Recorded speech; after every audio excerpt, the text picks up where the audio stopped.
because listen, if we're all honest, we're not only understanding Judas, but we're also understanding the addiction to want to try and people please. And I think that's even worse than any of the Christian forms that you could sit there and look at what Judas did and not realize that he was the epitome of a people pleaser. And, a lot of us are. Well, yeah, exactly. I was just going to say, like, we all are. I mean, if you think what Jesus did was terrible, I mean, we do that every day. I mean, every single day. I mean, he betrayed Jesus at a level that is probably at a level of disgust. But I mean, think about that. Who are we? Like, I'm speaking for myself. Like, I betrayed Jesus like nobody else's business. I'm grateful for his grace, because I mean, it may not have been like I sold Jesus out to where I got him killed or murdered, but I mean, I'm murdering him in my heart every time I'm doing something that's contrary to what he's asking me to do, you know? So, I mean, it's imperative that we realize it's like, we are the Judas. We are the Judas in the whole story. You know, I mean, you may not feel like you are, but if you stop and think about it for a minute, you kind of like, how many times have you portrayed what God asked you to do? Or if God said, don't do this, and you did, if you betrayed, or you hated your brother, or you hated your sister, or you broke any one of the commandments, I mean, you got to think through that. Like, okay, did I really love God more than I love my job? Did I uphold the way I love money more? I mean, do I love money more than I love God? Do I follow my own heart than I follow God?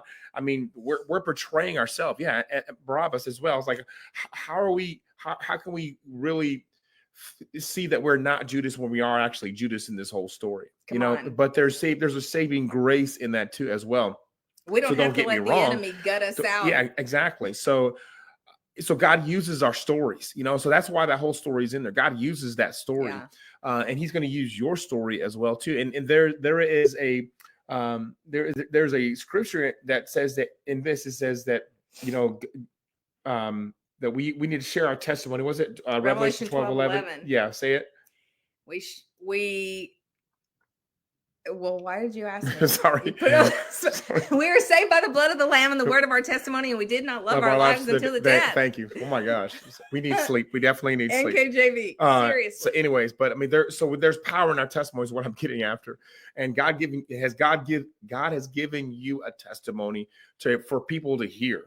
And people need to hear your testimony of how God transformed your life. For sure, Ashley. And everybody has a different testimony. That's the beautiful thing about this. This is the beautiful thing about the fabric that God is weaving of all of his people together, because he's wanting to draw men unto him. And he draws men unto him by the testimonies that we have, because they're testimonies of freedom. They're testimonies of hope. They're testimony of love. There's testimony of redemption. And so when we share those testimonies to people, showing how God transformed our life, we're going to draw men unto him, because people are going to realize, like, man, if God changed that guy's life, if God changed her life, if God pulled him out of that, if God pulled her out of that, man, I know God has a heart for me as well. Yeah. And you become something that people can relate to.